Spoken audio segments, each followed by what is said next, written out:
الحمد لله نحمده ونستعينه ونستغفره ونؤمن به ونتوكل عليه ونعوذ بالله من شرور أنفسنا ومن سيئات أعمالنا من يهده الله فلا مضل له ومن يضلل فلا هادي له ونشهد أن لا إله إلا الله وحده لا شريك له ونشهد أن سيدنا ومولانا محمدا عبده ورسوله صلى الله تعالى عليه وعلى آله وأصحابه وأزواجه وأتباعه وبارك وسلم تسليما كثيرا أما بعد أعوذ بالله من الشيطان الرجيم بسم الله الرحمن الرحيم وإذ يمكر بك الذين كفروا ليقتلوك ويخرجوا ليثبتوك ويقتلوك ويخرجوك ويمكرون ويمكر الله والله خير الماكرين وقال الله تبارك وتعالى وما رميت إذ رميت ولكن الله رمى وليبلي المؤمنين منه بلاء حسنا صدق الله وصدق رسوله النبي الكريم ونحن على ذلك لمن الشاهدين والشاكرين والحمد لله رب العالمين.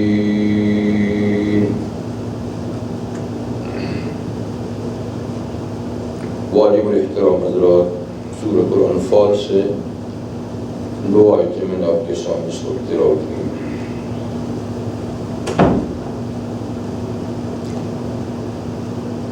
پہلی آیہ کریمہ کا تعلق سرکار دو عالم صلی اللہ علیہ وسلم کے سفر ہجرت سے ہے، اور دوسری آیہ کریمہ کا تعلق غزوہ بدر سے.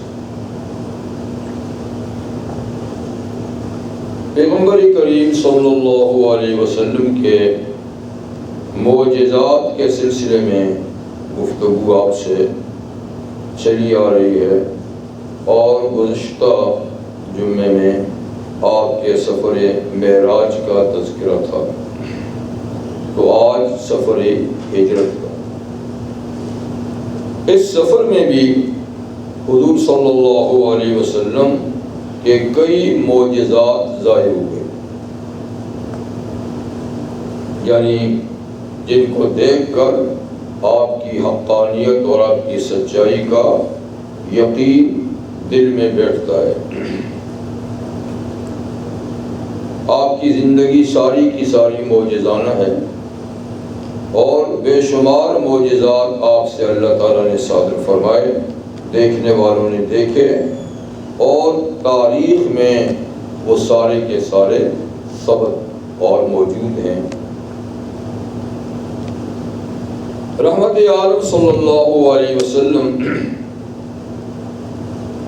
جب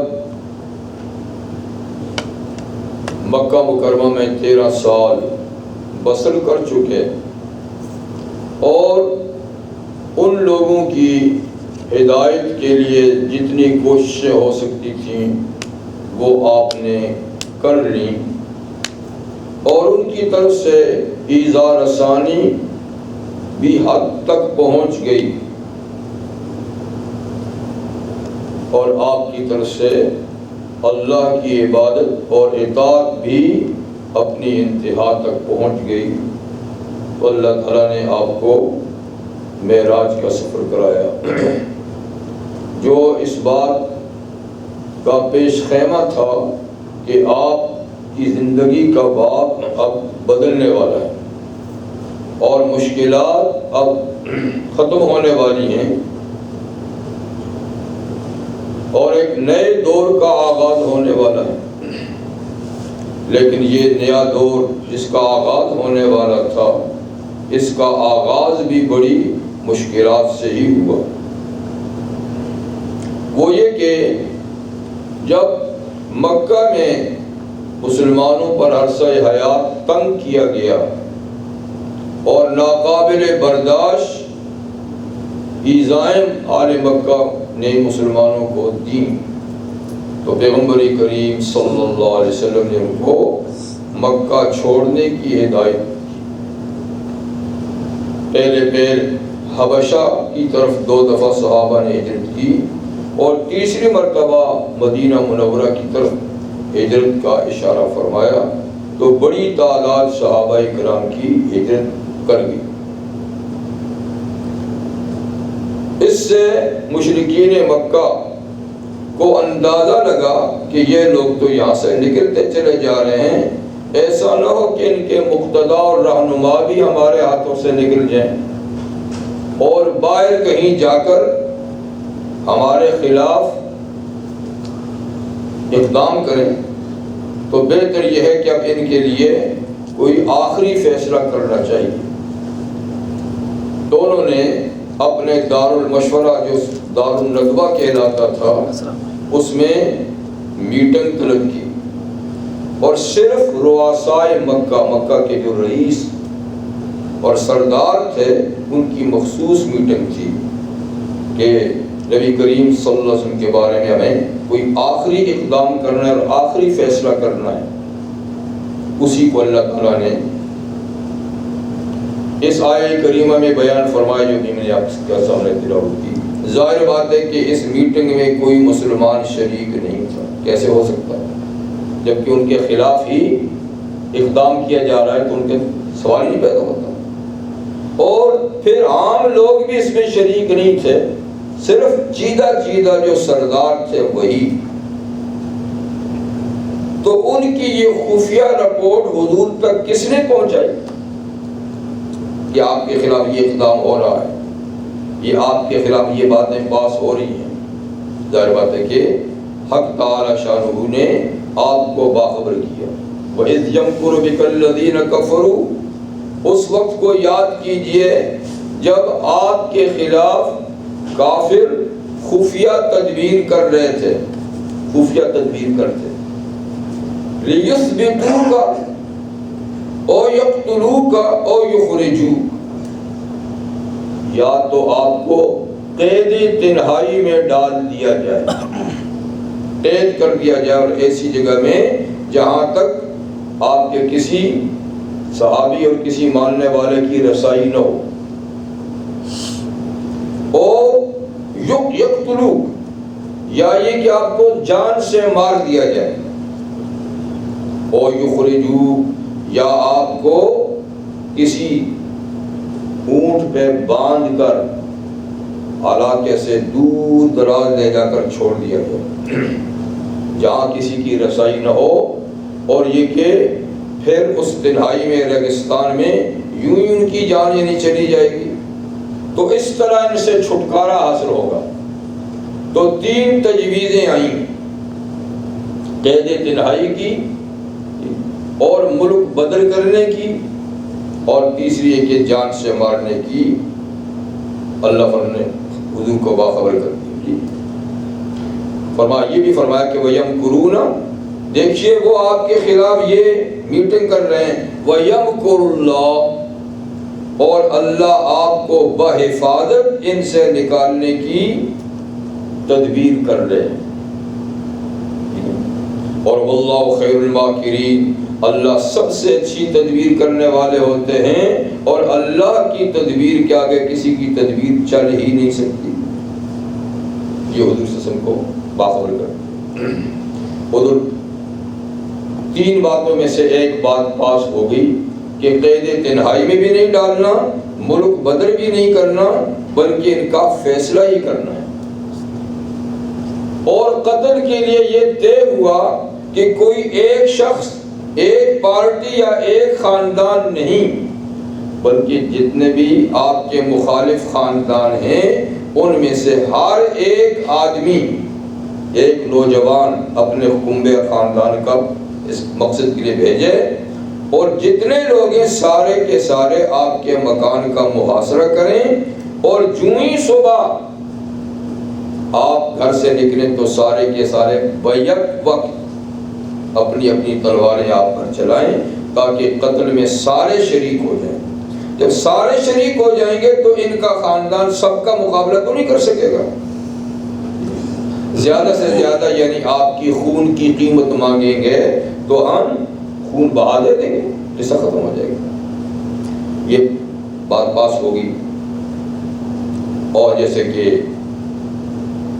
سیرت و تاریخی کتابوں میں ہے کہ ابلیس بطور خاص اس میں شریک ہوا تھا،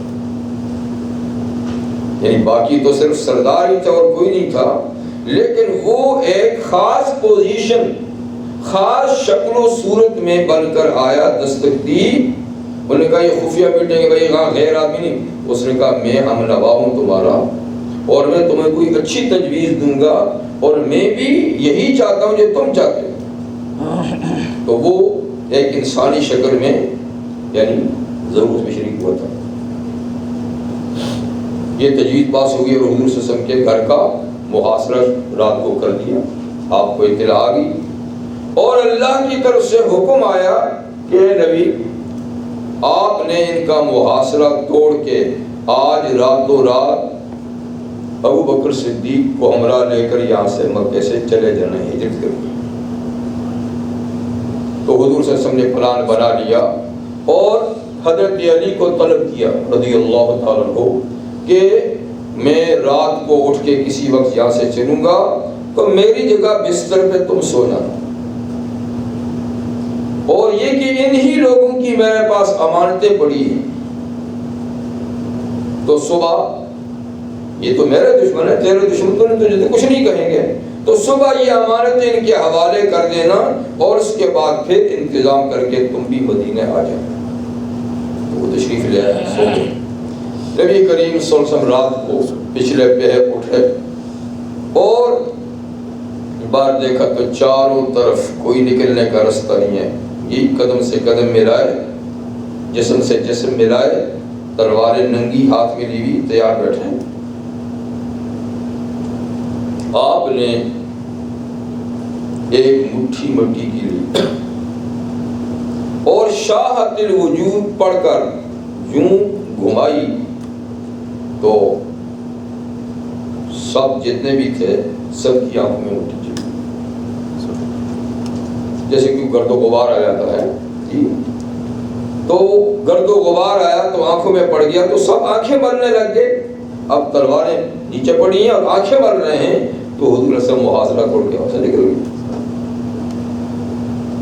سیدھے ابو بکر صدیق کے گھر گئے، ان کو مطلع کیا، ان کو ساتھ لیا، اور راتوں رات ہی مکہ کی آبادی سے نکل کر جبل سور کے چوٹی پہ پہنچ گئے۔ یہ بعد میں آنکھیں ملتے ملتے انتظار میں کہ وہ نکلیں گے تو دیکھیں گے۔ صبح ہوئی تو دیکھا کہ دستک دی، تو دیکھا حضرت علی ہی گھر میں۔ دوبارہ وہ ناکام ہوئے، اور ناکامی پر انہوں نے یہ نہیں کہا بیٹھ گئے، انہوں نے کہا کہ جلدی ان کو تلاش کرو، ابھی ابھی ہی کہیں نکلے ہوں گے۔ اور یہ کہ حضور صلی اللہ علیہ وسلم کو زندہ یا خاکم بدہن مردہ حالت میں، یعنی جو مکہ لے آئے گا اس کو 100 اونٹ دیے جائیں گے۔ تو خود رؤسائے مکہ بھی ٹیم بنا کر تلاش میں نکلے، اور جب یہ اعلان ہوا تو سب لوگ چاروں طرف بھاگنے لگے، اتنی اونٹ بھی ملے گئے، اچھی بات ہے۔ خود ابو جہل جو ان کا لیڈر تھا وہ بھی قیافہ شناس، اس زمانے میں قیافہ شناس لوگ ہوتے تھے، یعنی جو نشان قدم سے اندازہ لگاتے تھے کہ کون کہاں گیا اور کدھر گیا ہے۔ اور پھر عرب کی ریتلی زمین میں اور پتھریلی زمین میں بھی وہ نشان قدم کا پتہ چلا لیتے تھے۔ تو ان کو لے کر گئے. خیر یہ حضرات رات پہنچ گئے غار میں. ابو بکر صدیق نے صفائی کرنے کے بعد اندر داخل ہوئے اور پیغمبر کریم صلی اللہ علیہ وسلم کو اپنی ران پہ سر رکھ کے سلا دیا اور آپ بیٹھے. یہ چلتے چلتے چلتے چلتے وہاں بھی پہنچ گئے کیونکہ کشف تو ساتھ تھا. غار پہ پہنچے تو کہتے یہاں تک نشان قدم آگے نہیں ہیں. آگے کہاں گئے کوئی خبر ہی نہیں. تو اللہ تعالیٰ فرماتے ہیں کہ یہاں تک پہنچ سکتے تھے تو وہ غار میں کیا جھانک نہیں سکتے تھے کہ چلو یہاں تک آئے ہیں تو ذرا نیچے ہی کو دیکھ لیں, کیونکہ وہ غار تو اوپر سے نیچے کا ہے, یہ اس طرح کا تو نہیں ایسا ہے. لیکن فرمایا کہ ہم نے ان کی آنکھوں کو ایسا ہی کر دیا کہ وہ دائیں بائیں تو دیکھ رہے ہیں اوپر نیچے, لیکن پاؤں کی طرف ان کی نظریں ہم نے روک دی. جب غار کے چاروں طرف کھڑے باتیں کر رہے ہیں, یار گئے وہ کہاں ہیں, زمین نکل گئی, آسمان اچک کر لے گیا, گئے کہاں یہاں سے, باتیں کر رہے ہیں اور نیچے سے وہ نظر بھی آ رہے ہیں, باتیں تو خود سنیں. ابو بکر صدیق رضی اللہ عنہ کو پریشانی ہوئی کہ یہ ادھر ادھر دیکھ رہے ہیں, اگر نیچے دیکھا تو ہمیں دیکھ لیں گے. نبی کریم صلی اللہ علیہ وسلم نے ان کی پریشانی کو بھانپ لیا اور آنے بڑی تسلی کے ساتھ ان کو فرمایا کہ ابو بکر تسلی کی بات نہیں ہے, اللہ تعالیٰ ہمارے ساتھ, ہم ان کے حکم سے آئے. تو تسلی ہمیں اللہ تعالیٰ نے فرمایا دیکھو الا تنصروہ فقد نصرہ اللہ. یہ اس واقعے کے بعد کیا ہے, اگر تم میرے محبوب پیغمبر کے پروگرام میں ان کی مدد نہیں کرو گے تو فقط نصر اللہ, اللہ پہلے بھی مدد کر چکا ہے. اللہ اس وقت مدد کر چکا ہے جب ان کے ساتھ کوئی نہیں تھا. اب تو تمہاری پوری جماعت ہے صحابہ کرام, اب تو تمہاری جماعت ہے, اس وقت تو کوئی بھی نہیں تھا. فقط نصر اللہ اذ اخرج الذین کفروا ثانی اثنین, جب کافروں نے مکہ سے نکلنے پہ ان کو مجبور کیا اور وہ صرف 2 افراد تھے اور محبوب کبریا 2 میں سے دوسرے تھے. اذ ہما فی الغار, جب وہ دونوں ساتھی غار میں پناہ گزین تھے.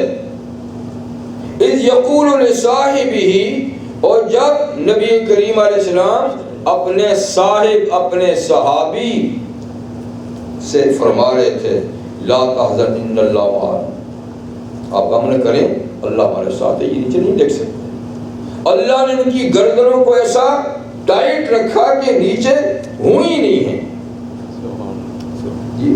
اور فرشتوں کی جماعت فرمایا, فرشتوں کی جماعت ہم نے پیرے میں لگا رکھی تھی, ان کے گردنوں کو نیچے جھکنے دیتے ہی نہیں تھا فرشتوں. ٹھیک ہے, یہ بات بھی ہے کہ معجزانہ طور پہ جالا تنا گیا اور وہ اس میں انڈے ڈالے گئے, یہ بھی ایک بات ہے. یہ ہو یا نہ ہو, بات یہ ہے کہ اللہ کسی کو نہ دکھائے تو کوئی دیکھ سکتا ہے کیا, وہ کھلے میدان میں کیوں نہ ہو. جب اللہ نہ دکھائے, نظروں کو پھیر دے, تو کوئی کھلے میدان میں پاس بھی نہیں دیکھ سکتا. تو جو بھی صورت تھی اللہ نے فرمایا کہ ہم نے ایسی جماعت, ایسی فوج اتار رکھی تھی کہ جو ان کو نیچے دیکھنے ہی نہیں دیتی تھی. تو اللہ تعالیٰ نے یہ حفاظت کا ذریعہ مقرر کیا. 3 دن غار میں رہنے کے بعد یہ سفر آگے جاری ہوا. جب آگے چلے تو آپ کے گرفتار کرنے کے لیے آپ کو پتا ہے کہ 100 اونٹوں کا اعلان تھا. تو ایک صاحب سراقہ بن جاشم جو سردار بھی تھا, وہ بھی اس تلاش میں تھا اور وہ اتفاقاً اسی رستے پہ چلا جس پہ حضور صلی اللہ علیہ وسلم سفر پہ جا رہے تھے. اور چلتے چلتے وہ قریب پہنچا تو ابو بکر صدیق دائیں بائیں دیکھتے تھے کہ کوئی ہماری تلاش میں تو نہیں, لیکن رحمت عالم صلی اللہ علیہ وسلم کہیں بھی نہیں دیکھتے تھے. پورے اطمینان, سکون اور چین سے تلاوت کرتے تھے اور نہ دائیں دیکھتے نہ بائیں دیکھتے، اور یہ جھانکتے تھے ادھر ادھر۔ انہوں نے جب دیکھا تو فرمایا حضور کوئی ہمارا پیچھا کر رہا ہے۔ کوئی بات آنے دو۔ آتے آتے جب وہ قریب ہوا تو رحمت عالم صلی اللہ علیہ وسلم نے اللہ سے اس سے بچاؤ کی دعا کی، اس کے گھوڑے کے پاؤں زمین میں دھنس گئے۔ دھنسے تو اس نے کہا کہ میں آپ لوگوں کو کچھ نہیں کہوں گا، دعا کریں کہ میرے گھوڑے کے پاؤں تو نکلے زمین سے، اور یہ کہ میں اس راستے پہ آنے والوں کو آنے بھی نہیں دوں گا، آپ اطمینان سے جائیں۔ ایک دفعہ کی دعا سے اٹھا، لیکن پھر نیت بدل گئی، 100 اونٹ جو ہے انعام میں، پھر دھنسا، پھر تیسری دفعہ پھر سمجھا کہ اب معاملہ نہیں چلنے کا، تو اس نے اپنے اس فعل سے توبہ کی کہ میں پھر اس قسم کا کام نہیں کروں گا، اور اب میں واپس جاؤں گا اور اس راستے پہ آنے والوں کو بھی روک دوں گا کہ میاں ادھر کوئی بھی نہیں ہے، تو آپ اطمینان جائیں۔ لیکن اتنی آنکھیں کھل گئیں 3 دفعہ کا معجزہ دیکھ کر کہ یہ آج تو بے سر و سامان چھوٹا سا قافلہ جا رہا ہے، چاروں طرف ان کی گرفتاری کے لیے اعلان بھی ہو چکے ہیں جی، اور ظاہری دنیا میں ظاہری اسباب کے تحت ان کے ابھرنے کی کوئی امید بھی نہیں ہے، لیکن اتنی آنکھیں کھل گئیں کہ نہیں یہ قافلہ پھر سدا بہار رہنے والا ہے، اور یہ پھر کہیں اس ملک میں صاحب اقتدار ہونے والا ہے، تو کیوں نہ میں ان سے امن و امان کی پرچی لے لوں کہ جب ان کا اقتدار ہو اس ملک میں تو کم از کم مجھے تحفظ ملے۔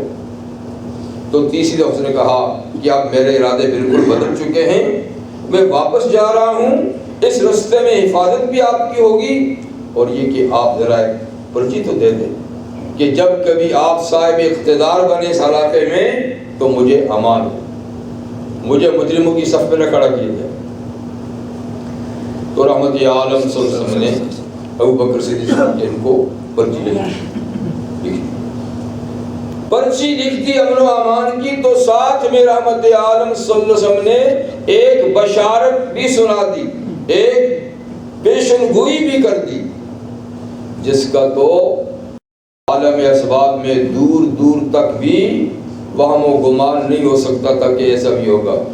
وہ یہ کہ سراقہ میں تیرے ہاتھ میں کسرا ایران کے بادشاہ کے کنگن دیکھ دو، ایک وقت آئے گا کہ ایران فتح ہوگا اور بادشاہ کے کنگن اور اس کا ساز و سامان مال غنیمت کے طور پہ آئے گا، اس زمانے میں تو مسلمان بھی ہو چکا ہوگا، اور وہ کنگن وہ چوڑیاں تیرے ہاتھ میں پہنائی جائے گی۔ چلو اور ہو سکتا ہے مکہ میں پھر اقتدار مل سکتا ہے، ایران کی سلطنت ایک ایسے قافلے کے سوار جن کو خود جان کا خطرہ ہے اور جن کی یہ 100 اونٹ مقرر ہیں، وہ کیسی پیشن گوئی کر رہے کہ ایران کی سلطنت فتح ہوگی اور یہ سراقہ کو کنگن پہ لائے جائیں گے۔ چنانچہ یہ پیشن گوئی پوری ہوئی عمر فاروق کے زمانے میں، اور انہیں سراقہ کو مسجد میں بلا کر کرسی رکھی، اور اس کا تاج ایسا تاج نہیں تھا جو آج کل کا تاج ہے چھوٹا سا سر پہ ڈال دیا، ایران کے بادشاہ کا تاج تھا کئی کلو گرام جی، وہ صرف اوپر لٹکتا تھا اس کے شاہی تخت کے اوپر، اور اس کے نیچے اس کی شاہی کرسی ہوتی تھی، وہ صرف جا کے اس کے نیچے بیٹھتا تھا، تو وہ جیسے کہ اس کے سر پہ آویزہ نظر آتا تھا، وہ ٹوپی کی طرح تھا چھوٹا سا، اور اس میں ایک ایک ہیرا اور ایک ایک جواہرات تھے جس کی قیمت کا ہم اندازہ بھی نہیں لگا سکتے۔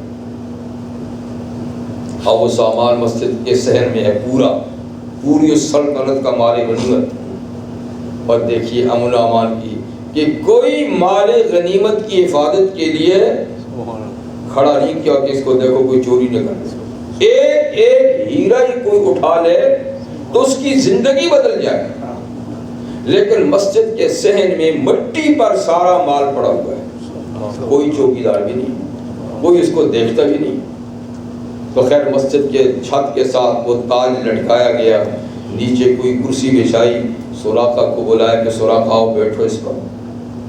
بیٹھے تو تاج ان کے جیسے کہ سر پہ آویزہ ہوا اور کنگن لے کر وہ حضرت عمر نے ان کے ہاتھوں پہ پڑھائے کہ یہ میرے آقا کی پیشن گوئی تھی, وہ آج پوری ہوگی. پیغمبر کریم صلی اللہ علیہ وسلم کہ یہ معجزات ظاہر ہوئی. آگے چلے تو لمبا سفر تھا اس زمانے میں. اونٹ پر آپ جانتے ہیں کہ ہفتہ 10 دن تو لگتا تھا مدینہ اور مکہ کے درمیان. پھر رستے بھی ہموار نہیں, تو ساتھ میں خورد و نوش کا سامان بھی اتنا نہیں, ختم ہو گیا. ایک جگہ پہنچے تو وہاں ایک خیمہ تھا, لوگ خیموں میں رہتے تھے ایک دو کبھی. تو حضرت حضور نے فرمایا کہ اس خیمے کی طرف چلو, شاید یہاں کوئی کھانے پینے کی چیز مل جائے. خیمے کی طرف گئے تو وہاں ایک بوڑھی خاتون تھی, ام معبد رضی اللہ تعالیٰ عنہ. ان سے کہا کہ کوئی چیز کھانے پینے کی ہوتی تو ہم مسافر ہیں. انہوں نے کہا جناب ضرور آپ مسافروں کی خدمت کرتی, لیکن میرا بکریوں کا ریوڑ تو جنگل میں گیا ہوا ہے, پتہ نہیں کس وقت آئیں گی بکریاں. ویسے بھی کوئی اتنے زیادہ دودھ والی بکری لیکن ہے, اگر جو تھوڑا بہت ہے بھی تو وہ اس وقت نہیں ہے. تو آپ نے فرمایا کہ وہ جو خیمے کے کونے میں ایک بکری بندھی ہوئی ہے, یہ تو ہے لیکن یہ تو بالکل مریض ہے, یہ ریوڑ کے ساتھ چلنے کے قابل نہیں, اتنی بیمار اور کمزور ہے کہ ریوڑ کے ساتھ جا نہیں سکتی, چل جائے جس میں دودھ ہو. دودھ کی کیا بات ہے ہی کچھ نہیں, چلنے کے قابل نہیں. آپ نے فرمایا اگر تیری اجازت ہو تو ہم خود ذرا اس کا دودھ نکال کا سوال بھی تھا. دودھ کا ایک قطرہ ہی نہیں ہے اس میں, لیکن آپ بڑے شوق سے جائیے, آپ کو کون روکتا ہے, لیکن اس میں تو کوئی چیز ہے ہی نہیں ہے, چلنے کے قابل نہیں, تو دودھ کی طرح سے. رحمت عالم صلی اللہ علیہ وسلم تشریف لے گئے, اللہ کا نام لیا اور آپ بیٹھے, تھنوں کو صاف کیا اور برتن منگوایا اور آپ نے دودھ نکالنا شروع کیا. پورا برتن بھر گیا, پورا برتن بھرا. آپ نے پیا, اپنے ہمراہیوں کو پلایا اور اس خاتون کو بھی پلایا جو وہاں موجود تھے, اور برتن بھرے کا بھرا ہے. کہا یہ رکھ لو, اور جب تمہارا میاں ہے اس کو پلانا, بچے ہیں تو ان کو پلانا. جو تو وہ بھی بڑی حیرت سے ہوئی کہ دیکھیے کیسے لوگ ہیں, اللہ جانے. خیر حضور سے سما سے تشریف لے گئے. یہ نہیں کہ وہ مسلمان ہوگی, اس وقت نہیں ہوگی, لیکن وہاں سے چلے گئے. شام کو اس کا میاں آیا تو اس نے یہ سارا قصہ سنا کہ آج تو ایسے نورانی لوگ, ایسے بابرکت لوگوں کا ورود ہوا تھا کہ دیکھیے یہ برتن بھرا ہوا ہے اور اس مریض بکری سے یہ دودھ نکالا ہوا. تو ان کے شوہر نے کہا شاید یہ وہی نہ ہوں جن کی آل مکہ دشمن ہیں اور وہ وہاں سے نکلے ہوں اور اس رستے سے گئے ہوں, ہو سکتا ہے کہ وہی ہوں. پھر بعد میں کسی وقت یہ پورا کنبہ مدینہ منورہ گیا اور یہ مشرف اسلام. خیر پیغمبر کریم صلی اللہ علیہ وسلم چلتے چلتے مدینہ منورہ پہنچے. مدینہ منورہ جس کا پہلا نام تھا یثرب, اور یہ لفظ اپنے معنی کے لحاظ سے کوئی اچھا معنی نہیں رکھتا معنی. اور پیغمبر کریم صلی اللہ علیہ وسلم کی عادت مبارکہ تھی کہ اگر کسی آدمی کا نام اچھا معنی نہ رکھتا ہو یا کسی جگہ کا نام اچھا معنی نہ رکھتا ہو تو آپ اس کو تبدیل کر لیتے تھے. تو جب آپ تشریف لے گئے تو آپ نے مدینہ منورہ اس کا نام طے کیا اور فرمایا اس کو آئندہ یثرب مت کہو, آئندہ اس کو یثرب نہیں کہو, اس کا نام مدینہ ہے, اس کا نام طابہ ہے, اس کا نام طیبہ ہے, یہ پاکیزہ شہر ہے. خیر مدینہ منورہ کے کچھ 60 سے زیادہ نام ہیں, لیکن ان میں زیادہ مشہور مدینہ اور طابہ اور طیبہ ہے. اس شہر میں جب پہنچے ہجرت کرنے کے بعد تو شہر کی آب و ہوا موافق لائی. عام طور پہ آپ جانتے ہیں کہ کسی علاقے کے لوگ دوسرے علاقے میں چلے جائیں تو آب و ہوا کا فرق ہوتا ہے، اور بالخصوص وہاں کی آب و ہوا تو وہاں کے وکیلوں کے لیے بھی اچھی نہیں تھی، چیزیں کہ دوسرے تو جتنے حضرات تھے، کسی کو پیٹ کی بیماری، کسی کو بخار، کسی کو کیا، ابو بکر صدیق بیمار ہیں، حضرت بلال بیمار ہیں، فلاں فلاں بیمار ہیں، تو حضرت عائشہ صدیقہ فرماتی ہیں کہ نبی کریم کو بتایا گیا کہ آپ کے رفیق سفر بیمار ہو گئے ہیں، آپ کے مؤذن حضرت بلال بیمار ہو گئے ہیں، فلاں فلاں بیمار ہو گئے ہیں، دعا کریں کہ اللہ تعالیٰ یہاں کی آب و ہوا ان کے موافق کر دے اور ان کو اللہ تعالیٰ صحت دے۔ رحمت عالم صلی اللہ علیہ وسلم نے دعا فرمائی کہ یا اللہ اس شہر کی وبا، اس کی بیماریوں کو یہاں سے جحفہ میں منتقل کر دے۔ جحفہ مکہ اور مدینہ کے درمیان ایک آبادی کا نام ہے، اب بھی ہے، رابغ ہے، جحفہ ہے۔ حضور صلی اللہ علیہ وسلم کا دعا کرنا ہی تھا کہ مدینہ منورہ کی ساری بیماریاں اور وبائیں اللہ تعالیٰ اٹھا کر جحفہ میں ڈالے، مدینہ کی ہوا سب کے لیے موافق ہوگی، اور اتنی پاکیزہ کہ شاید ایسی پاکیزہ ہوا اور آب و ہوا کسی اور جگہ کی نہ ہو۔ اب جتنے ہزار جہاں جہاں سے مدینہ ہجرت کرتے ہیں باطمینان وہاں پر رہتے ہیں، تو آپ کی دعا سے مدینہ کی آب و ہوا بھی مسلمانوں کے لیے راس ہوگی، ٹھیک ہوگی، اطمینان بھی ہو گیا دشمن سے۔ لیکن دشمن نے آپ کو وہاں بھی چین سے نہیں رہنے دیا، وہاں بھی الجھانے کی کوشش کی۔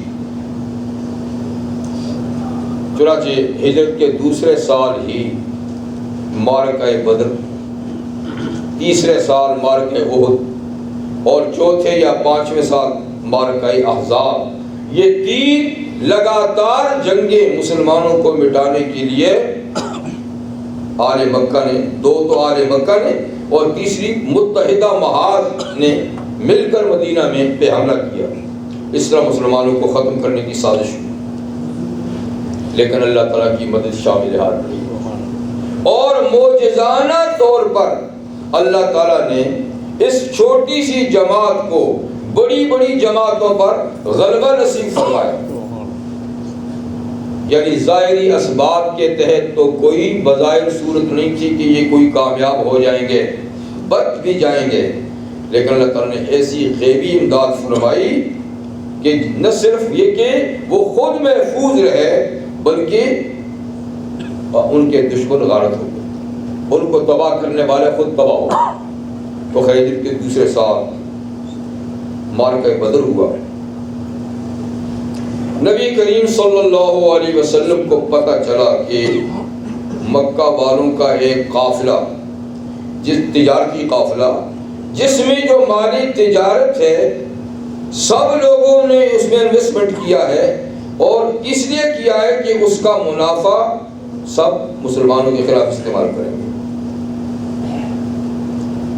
تو حضور نے فرمایا کہ جو چیز ہمارے خلاف استعمال ہوتی ہے ہم کو چاہیے کہ ہم اس کو روک دیں۔ یہ دنیا کا قاعدہ ہے، دنیا کا اصول ہے جی۔ اگر آپ کو پتہ چلتا ہے کہ کوئی قوت، کوئی طاقت، کوئی اسلحہ آپ کے خلاف استعمال ہو رہا ہے اور یہاں سے گزرے گا تو آپ کے چھوڑ دیں گے اس کو، پکڑیں گے اس کو۔ تو حضور نے فرمایا صحابہ کرام سے کہ اس قافلے کو روکنا ہے، اس لیے کہ یہ مال ہمارے خلاف استعمال ہونا ہے۔ جب اس کا تعاقب کیا، اس کے پیچھے چلے، تو قافلے والوں نے مکہ والوں کو خبر دے دی، جاسوس تو ہوتے تھے، کہ تم ہماری حفاظت کے لیے آؤ، اس کے مسلمان ہمیں پکڑنا چاہتے ہیں۔ وہ وہاں سے فوج لے کر آ گئی۔ یہ 40 افراد کا قافلہ تھا، تجارتی قافلہ تھا، وہ 1000 کی فوج لے کر آ گئی۔ خیر حضور تشریف لے گئے تو قافلے نے رستہ تبدیل کر کے ایک دوسرے نامعلوم رستے سے اپنے آپ کو بچا کر وہ لے گئے۔ تو اب قافلہ تو نہ رہا، اب فوج سے پالا پڑ گیا۔ تو حضور صلی اللہ علیہ وسلم نے مشورہ لیا تو صحابہ نے فرمایا کہ جیسے آپ کریں گے ٹھیک۔ تو آپ صرف 313 افراد، جن میں کچھ بچے، کچھ بوڑھے، کچھ جوان اور اسلحہ نہ ہونے کے برابر، ان کو لے کر آپ اللہ کے بھروسے پہ تشریف لے گئے۔ حق تعالی شانہ کو بھی منظور یہ تھا کہ حق اور باطل کا فیصلہ کرا دیں، اور یہ جو روز روز کی مصیبت ان لوگوں نے کھڑی کی ہے، ان کو اب ٹھکانے لگا دینا چاہیے کہ وہاں بھی نہیں چھوڑتے تھے، یہاں بھی نہیں چھوڑ رہے، لیکن اب ان دو قوتوں کا ٹکراؤ ہے، اور بظاہر چھوٹی قوت کا دوسری قوت کا غالب آنے کے کوئی اسباب ظاہری نہیں ہے۔ اللہ تعالیٰ نے دیکھے کیا اسباب پیدا فرمایا، انہی چیزوں کا نام معجزہ ہوتا ہے۔ آل حق کو غالب کرنے کے لیے اللہ جو تدبیریں کرتے ہیں، جو صورتحال پیدا کرتے ہیں، یہی تو معجزات ہوتے ہیں۔ تو اللہ تعالیٰ نے جب ان دونوں جماعتوں کو آپس میں لڑانا تھا تو طریقہ کار قرآن حکیم نے یہ بتایا کہ پہلے اللہ تعالیٰ نے مشرکین کو مسلمان بہت تھوڑے سے دکھائے، جتنے ہیں اس سے بھی کم، تاکہ وہ نہ تو زیادہ لڑنے کا اہتمام کریں، یہ تو مٹھی بھر لوگ ہیں، ان کے لیے زیادہ اہتمام کی کیا ضرورت ہے جی، اور نہیں بھاگنا کا سوچیں، نہ بھاگنے کا سوچیں اور نہ کوئی ان کے ساتھ لڑنے کا اہتمام کریں کہ یہ تو مٹھی بھر لوگ ہیں۔ اور ادھر سے اللہ تعالیٰ نے مسلمانوں کو بھی پہلے مرحلے میں وہ تھوڑے دکھائے تاکہ یہ بھی حوصلہ نہ ہارے۔ پھر جب میدان جم گیا تو اللہ تعالیٰ نے مشرکین کو مسلمان اپنے سے بھی ڈبل دکھائے کہ وہ 1000 ہیں تو ادھر مامی 2000 لگ رہے ہیں مسلمان، اس لیے کہ اب بھاگنے والی تو صورت ہے نہیں ہے نا، تاکہ وہ مرعوب ہو جائے، ان کے دلوں میں مسلمانوں کا رعب پیدا ہو جائے۔ تو سورہ انفال میں یہ پوری تفصیلات ہے، کبھی ان کو تھوڑا کبھی ان کو تھوڑا، مقصد یہ تھا تاکہ یہ جنگ ہو کر رہے اور کوئی فریق بھاگے نہیں۔ پھر حق تعالی شانہ نے ظاہری اسباب کے تحت مسلمان تھوڑے سے بلندی پر تھے، کافر تھوڑی سی پستی پر تھے، ان کی جگہ تھوڑی سی سخت تھی، ان کی ریتیلی تھی، وہاں پانی کے چشمے بھی تھے، یہاں پانی بھی نہیں تھا۔ تو اللہ تعالیٰ نے صبح کو جنگ ہونی ہے تو رات کو بارش برسا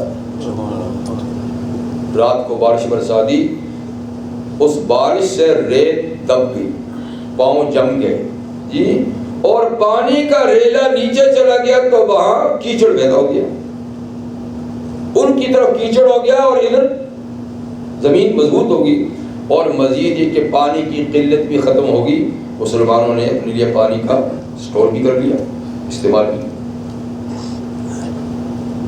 تیسری چیز، جنگ کے موقع پر آپ کو پتہ ہے کہ نیندیں اڑ جایا کرتی ہیں، نیندیں ہر کسی کو جان کی پڑی ہے، لیکن اللہ تعالیٰ نے جنگ کے موقع میں، جنگ احد میں بھی اور جنگ بدر میں بھی تھوڑی دیر مسلمانوں کو سلا دیا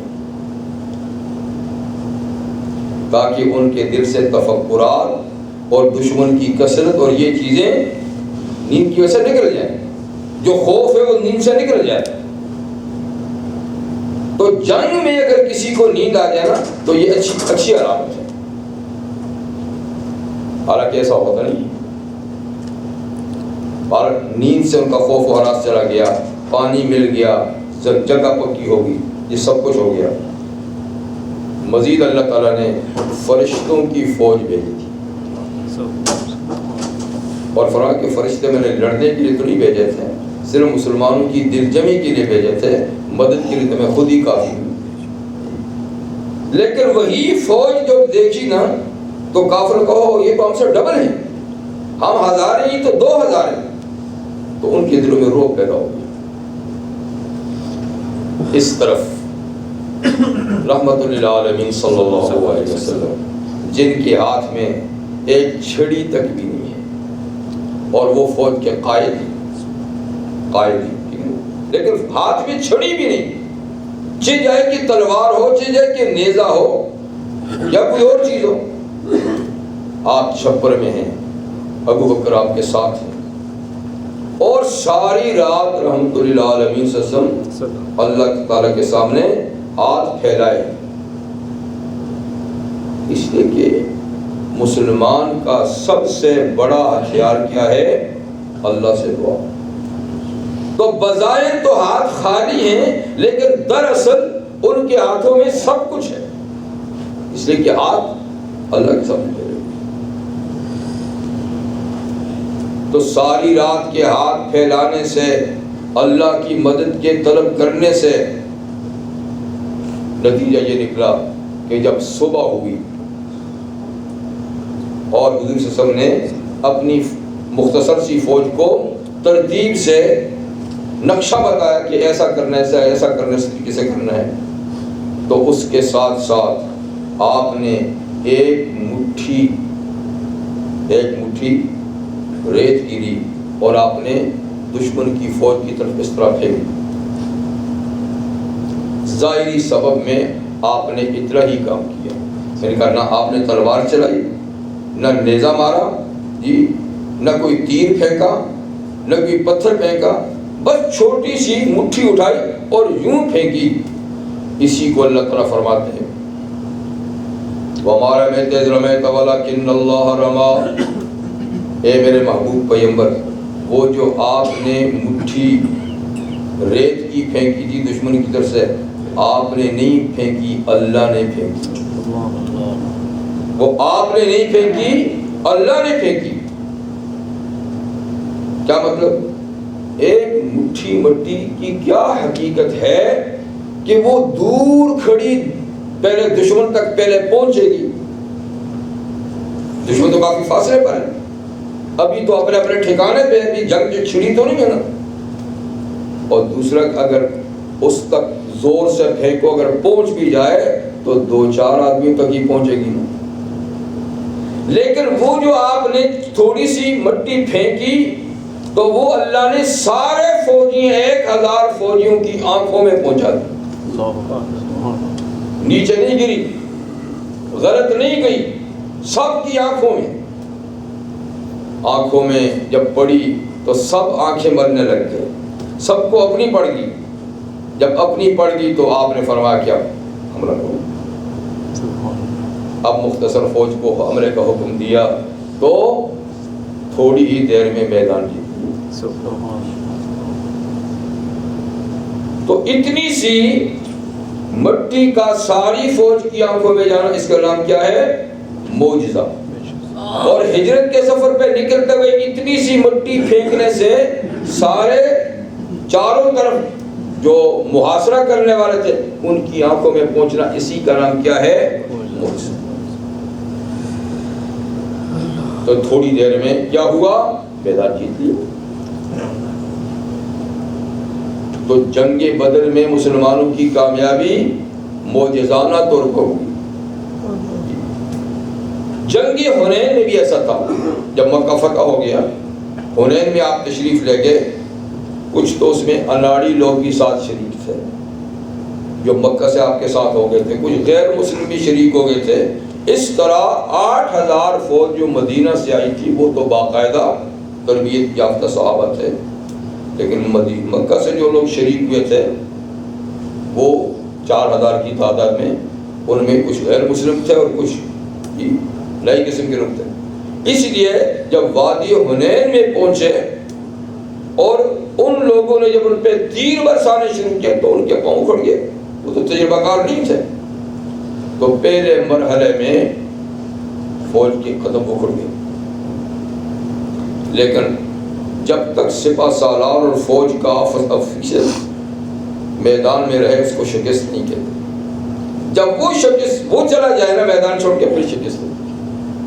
آقا میدان میں تھے، حضور صلی اللہ علیہ وسلم نے حضرت عباس سے کہا عباس تمہاری آواز بلند ہے اور یہ بھاگنے والے ادھر جانے والوں کو بلاؤ، یہ جاتے کہاں ہیں؟ میں تو یہاں ہوں۔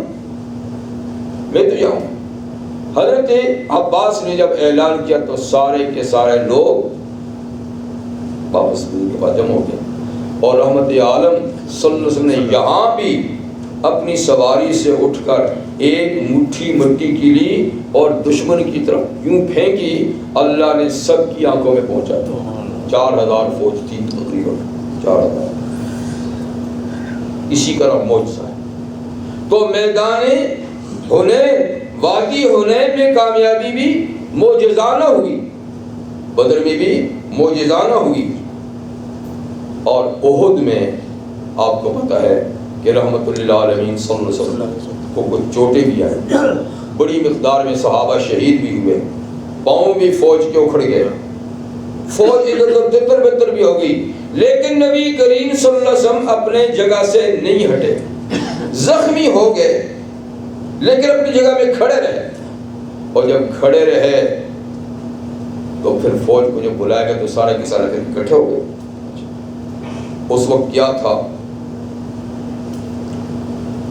کہنے والے کہتے ہیں جنہوں نے منظر دیکھا روایت کرتے ہیں کہ پیغمبری کریم صلی اللہ علیہ وسلم کے ساتھ 2 باڈی گارڈ تھے, فرشتے.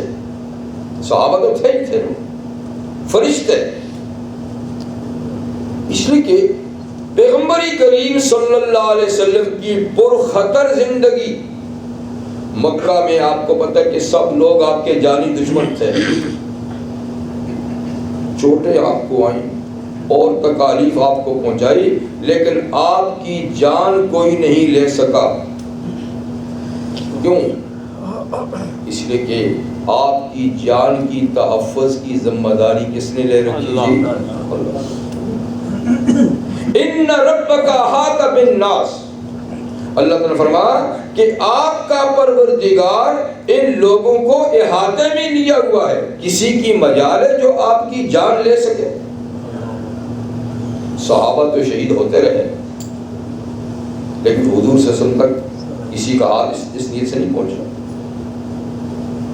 ایک دفعہ مکہ ہی میں ابو جہل نے طے کیا کہ آج تو محمد صلی اللہ علیہ وسلم جب حرم میں سجدہ کرے گا تو میں اس کی پیشانی کو رگڑ دوں گا. سردار تھا, اس کا سامنے بول بھی نہیں سکتا تھا, لیکن حضور صلی اللہ علیہ وسلم پھر بھی باطمینان گھر میں وضو کیا اور حرم میں تشریف لے گئے اور گئے, اور آپ نے نماز پڑھی اور سجدے میں گئے. دیکھیے سجدے کی حالت میں ایک مرتبہ آپ کی مبارک جسم پہ اونٹ کی اوجڑی بھی ڈالی گئی, ٹھیک ہے. ایک مرتبہ آپ کے مبارک گلے میں چادر بھی ڈالی گئی, گھسیٹا گیا, لیکن جان تک بات نہیں پہنچی, صرف ایذا تھی, ستانا تھا. اب اس مرتبہ اس نے کہا میں تو ان کی پیشانی ہی کو رگڑ دوں گا, مطلب کہ جان سے ختم کروں گا. آپ کا اطمینان تشریف لے گئے, اس لیے کہ اللہ تعالیٰ نے حوصلہ دے دیا. ان ربک احاط بالناس, آپ کا پروردگار ان لوگوں کو اپنے احاطے میں لیا ہوا ہے, کسی کی مجال جو آپ کی جان تک بات لے جائے. آپ سجدے میں گئے, ابو جہل اٹھا, تھوڑا سا 2 قدم چلا تو اس کا چہرے کا رنگ بدل گیا, اور پھر واپس تماشائی تو سارے تھے. انہوں نے کہا آج تو معاملہ, آج تو سردار صاحب نے بڑی بات کہی ہے اور یہ تو آج چھوڑے گا نہیں, اس لیے بڑے تماشائی آئے ہوئے تھے. جب آگے بڑھ کے پیچھے گیا, کہا ابو الحکم, اس کو ابو الحکم کہتے تھے, کیا بات ہے آپ مشن سے واپس آ رہے ہیں, کیا بات ہے؟ اس نے کہا چھوڑو میاں, میں جا رہا تھا لیکن میرے اور محمد کے درمیان صلی اللہ علیہ وسلم ایک آگ کی خندق حائل ہوگی, ایک آگ کی خندق, یعنی آگ کا لاوا ابھر رہا تھا. اگر میں آگے قدم رکھتا تو آگ مجھے جلا ڈالتا, تو اس لیے میں پیچھے ہٹا. میں جا تو رہا تھا لیکن بیچ میں آگ کا سمندر حائل ہو گیا, آگ کی دیوار کھڑی ہوگی. تو برادران محترم, اللہ تعالیٰ نے حضور کی جان کی حفاظت کی ذمہ داری پیش کی. پھر بھی جب مدینہ منورہ تشریف لے گئے تو وہاں بھی تو دشمن تھے نا، اگرچہ وہاں کی اچھی خاصی جماعت تھی صحابہ کی، لیکن یہودی آپ کی جان کے دشمن تھے، اور کئی مرتبہ انہوں نے آپ کی جان کو خطرے میں ڈالنے کی کوشش کی۔ تو اس لیے شروع میں جب آپ مدینہ منورہ تشریف لے گئے تو آپ کو ان کا اندیشہ تھا۔ آپ نے ایک دفعہ فرمایا بھی کہ اللہ تعالیٰ اس شخص پہ رحم کرے جو میری سیکورٹی کے فرائض انجام دے۔ یہ دعا آپ نے کی ہی تھی کہ سعد ابن ابی وقاص رضی اللہ عنہ تلوار لگائی ہوئی آگے آپ نے فرمایا سعد کیسے آنا ہوا؟ کہا حضور میں نے گھر میں بیٹھا سوچا کہ ٹھیک ہے مدینے میں ہماری جماعت تو کافی مستحکم ہے لیکن دشمن بھی تو ہے نا، اس لیے میرے دل میں بات آئی کہ میں جا کر آپ کا پہرا دیا کروں۔ حضور صلی اللہ علیہ وسلم نے اپنے مجمع میں ویسے ہی کہا تھا کہ ایسا کوئی ہو خوش نصیب، تو ان کے دل میں اللہ نے ڈالا، خیر یہ چلے گئے۔ تو کبھی یہ اور کبھی دوسرے صحابہ پہرا دیا کرتے تھے، یہاں تک کہ سورہ مائدہ کی آیت نازل ہوئی واللہ یعصمک من الناس، اللہ تعالیٰ آپ کو لوگوں سے بچائیں گے۔ اس وقت آپ خیمے کے اندر تھے اور باہر پہرہ دار کھڑے تھے۔ حضور صلی اللہ علیہ وسلم نے خیمے سے سر باہر نکال کے فرمایا میاں تم لوگ چلے جاؤ، اللہ نے سیکورٹی کی ذمہ داری خود لے لی، اب تم لوگ چلے جاؤ، تمہیں ذمہ داری دوں۔ تو اب رحمت عالم صلی اللہ علیہ وسلم اس کے بعد کسی کو حفاظت کے لیے نہیں کھڑا کرتے تھے، نہ کسی آنے کی ضرورت تھی۔ واللہ یعصمک من الناس، تو ہر طرح کی مشکلات وہاں بھی پیدا کی گئیں لیکن آپ کی جان تک کسی کی رسائی نہیں۔ پیغمبر کریم صلی اللہ علیہ وسلم کی آیات اور معجزات ہر چیز پہ اللہ تعالیٰ نے ظاہر فرمائے، اور جیسے میں نے پہلے بھی اتفاق کیا تھا کہ آپ کی نبوت چونکہ قیامت تک جاری و ساری ہے، اس لیے آپ کی سچائی کے نشان زندگی بھر ظاہر ہوتے بھی رہیں گے، ظاہر ہوتے بھی رہیں گے۔ کافی عرصے کی بات ہے، تصویر میں دیکھا تھا میں نے کہ جرمنی میں کسی جنگل میں درختوں کی ایک ایسی قطار دکھائی گئی تھی، جو درختوں کی قطار خود بخود لگی ہوئی، یہ جنگل کے درخت نا، کسی کے لگائے تو نہیں ہے نا، کہ اس قطار کو آپ غور سے دیکھیں تو وہ لکھا ہوتا ہے لا الہ الا اللہ محمد رسول اللہ، آپ نے بھی شاید دیکھا ہوگا، دیکھو یہ ہیں سنوریہم آیاتنا فی الآفاق، اللہ فرماتے ہیں ہم کائنات کے اندر قدرت کے نشان ان کو دکھاتے رہے۔ یہ بھی ایک تاریخی واقعہ ہے کہ آسمان پر بادل نمودار ہوا، بادل نمودار ہوا، اور نمودار ہونے کے بعد آہستہ آہستہ آہستہ آہستہ اس نے کلمہ طیبہ کی شکل اختیار کر لی، اور یہ بے شمار لوگوں نے دیکھا، اس لیے کہ کافی دیر تک رہا، بے شمار مسلم غیر مسلم سب لوگوں نے دیکھا، سب نے شہادت دی اس کی۔ آسمان کی فضاؤں میں بادلوں کی شکل میں کئی دفعہ لفظ محمد صلی اللہ علیہ وسلم دیکھا گیا۔ اشیاء میں، چیزوں میں، درختوں کے پتوں میں، پھولوں کی پتیوں میں کئی مرتبہ آقا کا نام صلی اللہ علیہ وسلم لکھا گیا، دیکھا گیا، اللہ کا نام لکھا اور دیکھا گیا۔ تو یہ چیز ایسی ہے، کافی عرصے پہلے کی بات ہے، جدہ کے کسی ہسپتال میں کسی مریض کے سینے کا آپریشن کیا گیا تو کمپیوٹر کے ذریعے سے ایک تصویر شائع کی گئی، اس میں لفظ اللہ بالکل ظاہر باہر جو ہے دکھایا گیا اس مریض کے سینے میں۔ تو سنریم آیاتنا فی الآفاق، اللہ فرماتے ہم کائنات میں اپنی قدرت کی نشانی دکھاتے رہے، لیکن یہ ساری قدرت کی نشانیاں دیکھ کر بھی کسی کی بدقسمتی جو ہے نا خوش قسمت تبدیل ہو۔ خوش قسمت لوگ ہی ان چیزوں سے استفادہ اٹھاتے ہیں، لیکن جو لوگ ازلی بدبخت قسم کے ہوں ان کے لیے کوئی نشانی نہیں ہو۔ تو یہ حضور صلی اللہ علیہ وسلم کی پوری حیات طیبہ معجزانہ زندگی تھی، لیکن جنہوں نے نہیں مانا تو نہیں مانا، اور جو خوش قسمت تھے ایک چیز دیکھ کر بھی آپ کے گرویدہ ہو جاتے ہیں۔ تو برادران محترم، ہمیں اللہ تعالیٰ نے ایسا راہبر و رہنما، ایسا مقتدی، ایسا رسول عطا فرمایا ہے جن کی زندگی کے معجزات آج بھی آئندہ بھی دیکھے جاتے رہیں گے اور تاریخ میں ہم پڑھتے بھی ہیں۔ اللہ تعالیٰ ہمیں ان سے سچی الفت اور محبت رکھنے کی توفیق عطا فرمائے اور ان کی کامل اطاعت کرنے کی توفیق عطا فرمائے۔ اللہ تعالیٰ ان کے پروگرام کو ہمیں چلانے کی سعادت نصیب فرمائے۔ وآخر دعوانا الحمدللہ۔